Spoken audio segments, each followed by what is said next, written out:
Liam is behind the camera and you're stuck with me, Scott Martin, the CEO. On this episode, we're going to talk a little bit about the Landscape Action Plan and walk through some of the different parts of it and how you can be a part of this journey.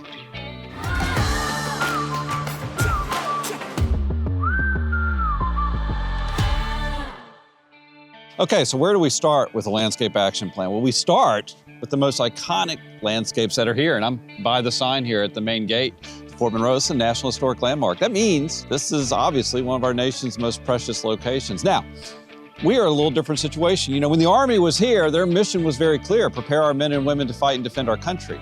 Well, now the mission of Fort Monroe begins to shift. It becomes a public landscape, and while the Army did a lot of great things, building national landmarks, not in their wheelhouse, but that's in ours. So Landscape Action Plan is going to ask questions and really help us focus on protecting and elevating these cherished landmarks. So when you arrive and when you experience them, it's a wonderful experience that you're set up to receive, and it really complements what else is going around. Give you an example. Every move you make when you visit Colonial Williamsburg was articulated and designed so that when you arrive on Duke of Gloucester Street, you're in an emotional setting. Well, that's the same approach we want to take here, is have the whole landscape complement itself so that you have a great experience when you hit these iconic landmarks like the one behind me here. So a big part of the Landscape Action Plan is centered on change, because you either respond to change or you try to shape change. And on a landscape like ours, that is so important. This place can feel so permanent. We have these massive 200-year-old structures, but we have sand drift like this from just a couple weeks ago. So the question becomes for us, how do we want to shape it for the future? And this has a lot of different ways to go. Behind me here, you may remember this summer, we had black skimmers that nested. Well, do we want to create habitat for them in the future? What would that look like?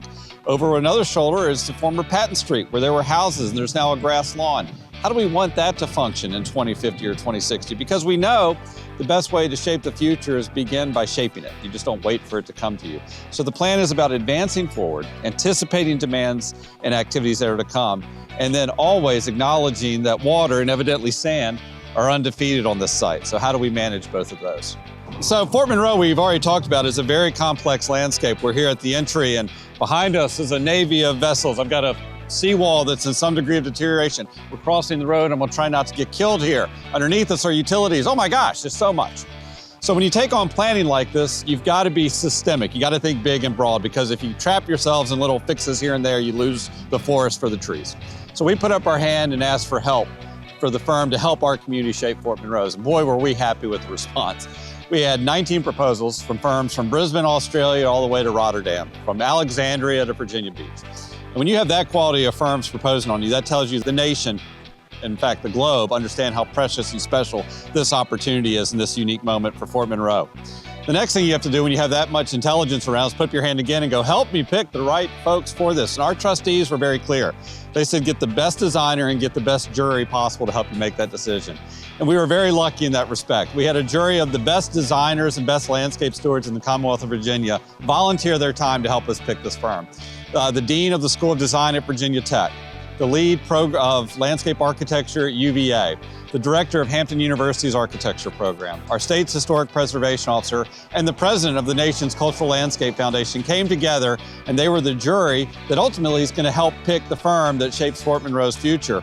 And what's even greater about that is that jury is going to be integrated into the process going forward, and will be part of our design team as we, the community, shape Fort Monroe's future.